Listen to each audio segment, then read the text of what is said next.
नमस्कार, मैं हूं अंकिता शुक्ला और आप देख रहे हैं एफएम न्यूज। खबरों की शुरुआत करते हैं इस वक्त की बड़ी खबर के साथ। देखिए, कुमारगंज में बीजेपी उम्मीदवार पर हमला करने का यह पूरा मामला सामने आया है। भीड़ ने बीजेपी उम्मीदवार पर हमला किया है। सुरक्षा कर्मी ने शुभेंदु सरकार को भीड़ से बचाया और इसी के साथ साथ टीएमसी कार्यकर्ताओं पर मारपीट का आरोप लगाया गया है। तो साफ तौर पर भीड़ ने बीजेपी उम्मीदवारों पर यह हमला किया है और सुरक्षा कर्मियों ने शुभेंदु सरकार को भीड़ से बचाया और इसी के साथ साथ टीएमसी कार्यकर्ताओं पर मारपीट का आरोप लगा है और मामले में डीएम ने संज्ञान ले लिया है। तो देखिए, साफ तौर पर पश्चिम बंगाल में पहले चरण का ये मतदान है और आप ये वीडियो साफ तौर पे देख सकते हैं कि किस तरीके से ये हमला किया गया है और लगातार देखिए टीएमसी पर आरोप लगाया जा रहा है और आप देख सकते हैं कि किस तरीके से पूरा मारपीट का वीडियो सामने आया है। आप देखिए कि किस तरीके से ये हमला किया जा रहा है और साफ तौर पे देखिए बीजेपी कार्यकर्ताओं पर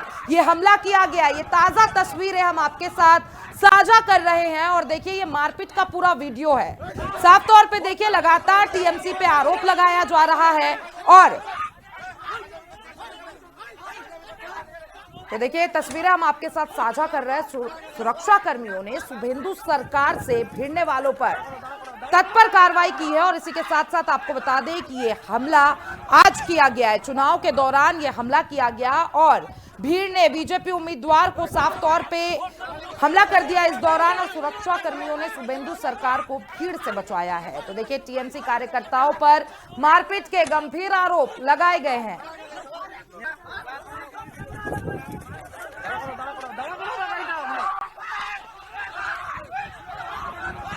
तो देखिए लगातार चुनाव के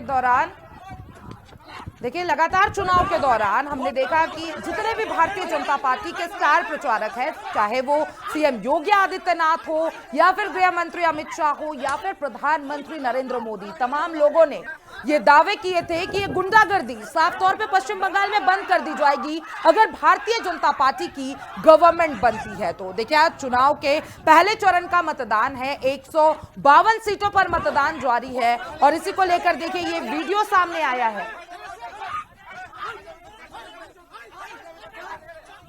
और इसी खबर पे साफ तौर पे आप देख सकते हैं कि वीडियो में किस तरीके से ये पूरा हमला किया गया है और भारतीय जनता पार्टी के कार्यकर्ताओं पर ये हमला किया गया है। और इसी खबर पे मेरे साथ जानकारी के लिए हमारे साथ वरिष्ठ पत्रकार विश्वेंद्र कुमार जुड़ चुके हैं। सर देखिए, इस तरीके का वीडियो सामने आना और चुनाव के दिन साफ तौर पर कई सवाल खड़े करता है। किस तरीके से देख रहे हैं आप इस वीडियो को? अंकिता शुक्ला जी, ये बहुत दुख का विषय है कि देश के एक बड़े राज्य में चुनाव हो रहे हैं और उस चुनाव के जो उम्मीदवार है उस उम्मीदवार को भीड़ नहीं, वे गुंडे हैं, वो जो उसके पीछे भाग भी रहे, उसको मारने का पीटने का प्रयास कर रहे हैं। और यहाँ आप देखिए कितनी बड़ी गुंडागर्दी है कि कैमरे में वीडियो रिकॉर्डिंग की जा रही है, कैमरे में रिकॉर्ड किया जा रहा है, उसके बावजूद भी मारने वाले, हमला करने वाले हिचक नहीं रहे हैं। मैं ये बात इसलिए कही है कि वहाँ कितनी बड़ी गुंडागर्दी है, आम लोगों के साथ क्या हाल है। चूंकि जिस प्रकार से उम्मीदवार जिसको सुरक्षा सरकार दे रही है, चुनाव आयोग दे रहा है या उसको पुलिस प्रशासन का एक सिपाही उसको मिला हुआ है, उसके बाद उसके साथ इतनी बड़ी बदतमीजी कि उसको भागना पड़ रहा है और भागते हुए के पीछे भी भाग रहे हैं और मारपीट कर रहे हैं। तो ये मैं कहना चाहता हूं गुंडागर्दी है। बड़ा सवाल यही बन जाता है कि वहां किसी के अंदर डर बिल्कुल नहीं बचा है। बिल्कुल नहीं बचा साफ तौर पे देखिए चुनाव का आज पहला मतदान है, सुरक्षा के पुख्ता इंतजाम है और इस बीच भारतीय जनता पार्टी के कार्यकर्ताओं पर यह हमला, बिल्कुल गुंडागर्दी है पूरी है। और ये गुंडागर्दी खत्म करने के लिए ही भारतीय जनता पार्टी को वहां की जनता चाहती आ जाए, लेकिन वहां इतनी ज्यादा गुंडागर्दी है कि लोग मुंह से नहीं बोलते, आंखों से बोलते, वहां डर के मारे, वहां भय है, वहां भय भी है, वहां भ्रष्टाचार भी है। भय किस बात का कि अगर वोट हमने डाल दी तो हमारे मोहल्ले के मोहल्ले को चोट पहुंचाई जाएगी, मोहल्ले के मोहल्ले की पिटाई होगी, महिलाएं डरती है, वो सच्चाई है वहां की। और वही कारण है कि वहां आज परिवर्तन नहीं हुआ आज तक का और आज परिवर्तन हो सकता है। विश्वेंद्र जी, आप ये बहुत बड़ी बात कह रहे हैं क्योंकि देखिए पश्चिम बंगाल में एक स्वयं महिला मुख्यमंत्री है और वहां महिलाओं को लेकर आप कह रहे हैं कि महिलाएं वहां की डरती है। साफ तौर पर महिला सशक्तिकरण की बात करती है ममता बनर्जी, कोलकाता को सबसे सेफ बताती है।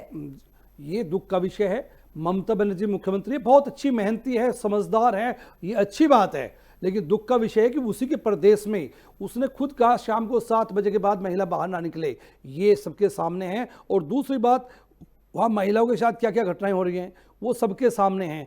ये स्थितियां बताती है कि वहाँ का जो माहौल है वो देश के ऐसे राज्य का माहौल बना हुआ है जिसमें देश की छवि खराब होती है। अधिकारी, आप खुद बताइए कि जो मालदा में पीछे घटना हुई थी, जो न्यायिक अधिकारी वहाँ गए थे, 3 बजे से लेकर के रात को 12 बजे तक बंदा बनाया गया, तो इसके लिए जिम्मेदार क्यों मुख्यमंत्री क्यों नहीं है? वहाँ के जो जनता वो कितनी बड़ी गुंडाई करती है, तो गुंडाई की वजह से ही तो है कि सरकार के कर्मचारी, सरकार के अधिकारी, न्यायिक अधिकारी ये नहीं बचे तो बेचारी महिला कैसे बचेगी वहां पर? उस महिला को, जो मैंने कहा, वहां की स्थिति है कि वो मुंह से नहीं बोलती, आंखों से जवाब देती है, और वो आंखों से ही इशारे करती है अपने डर के, और वो आंखों से ही इशारे करती है अपने वोट डालने के। उनको उसके बाद भी डर रहता है कि वोट डाली और अगर गलती से पता लग गया तो तुम्हारे घर में आग लगा दी जा सकती है, तुम्हारे साथ मार पिटाई की जा सकती है। इतने हद तक गुंडागर्दी है आज पश्चिम के युग बंगाल में 2000, आज हम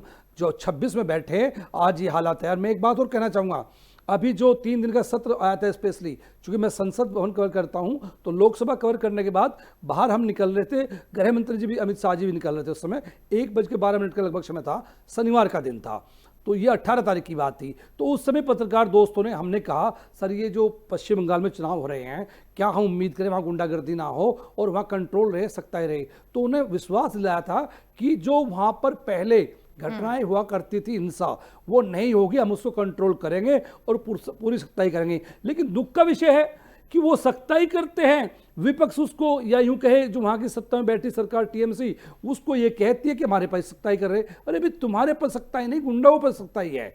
तो अमित शाह जी अच्छा काम कर रहे हैं, चाहे वो नक्सलवाद के विषय में काम अच्छा किया हो, चाहे ये गुंडाई को खत्म करने का काम किया हो, चाहे वो आतंकवाद का विषय काम किया हो, तो अमित शाह जी इसको और सख्ताई से ले।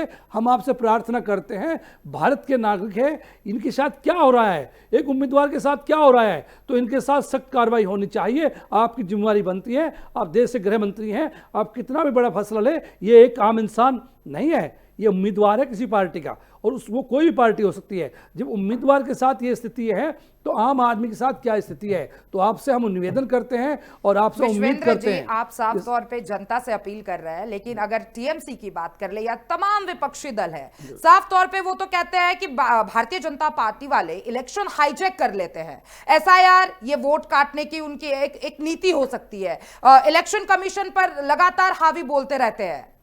देखो अंकिता जी, मैं यहाँ पर एक बात कहना चाहूँगा, एसआईआर की बात।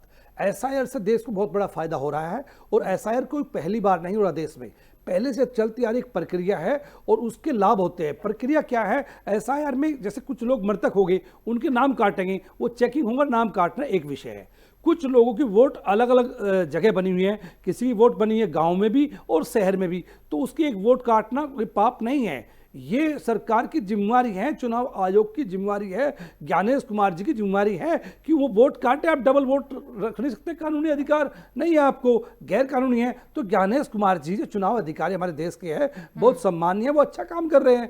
एसआईआर से लाभ हो रहा है। मैं एसआईआर की बात करता हूँ। एसआईआर से अगर वहाँ जो घुसपैठिया है वो पता लग रहे हैं, जो सीए और एनआरसी जो आया था कानून, वो वहाँ उसकी पहचान मिल रही है उसकी वजह से, तो घुसपैठिया जो देश में भारत के नागरिकों का हिस्सा खा रहे हैं, भारत के जो वासी हैं उनका हिस्सा खा रहे हैं, उनकी जो योजनाएं हैं उनका लाभ ले रहे हैं, तो क्या अधिकार है उनको? क्यों उनको अधिकार मिले?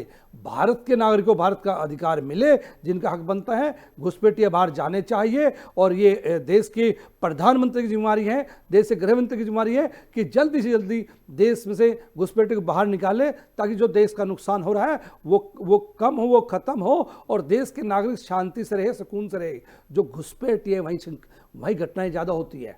और ऐसा नहीं, मैं एक नहीं आरोप लगा रहा कि देश के प्रधानमंत्री की ऐसा नहीं कर रहे हैं, कोशिश नहीं कर रही, ये आरोप बिल्कुल नहीं है। हमारा कहना यह कि उसमें और ज़्यादा सख्ताई की ज़रूरत है, और अमित शाह जी को भी कहने की हम उम्मीद करते हैं कि वो और ज़्यादा सख्ताई करे और देश के नागरिकों का हक मिले, घुसपैठिया बाहर जाए, और जो SIR हो रही है उसके माध्यम से जितने भी नाम अच्छा, ये आते जो हैं बाहर निकाले। SIR है, भारतीय जनता पार्टी को इसका फायदा मिल सकता है या फिर इसका नुकसान भुगतना पड़ सकता है? क्योंकि देखिए वोट तो काफी कटे हैं पश्चिम बंगाल में। देखो क्या होता है, भारतीय जनता पार्टी को फायदा नुकसान की बात, ये किसी पार्टी को, मान लिया कोई वोट शहर में बना हुआ और गांव में बना हुआ वोट, तो वो कटेगा, तो हो सकता है वो भारतीय जनता पार्टी का वोट वहां हो, पर लेकिन संभावना ऐसी नहीं है। संभावना ज्यादा क्या है, वो जो घुसपैठी आया हुआ है उसकी वोट बनी हुई है गलती बस, उसके डाटा चेक हुई। मैं एक एग्जाम्पल अभी दोबारा देता हूं आपको बहुत बड़ा।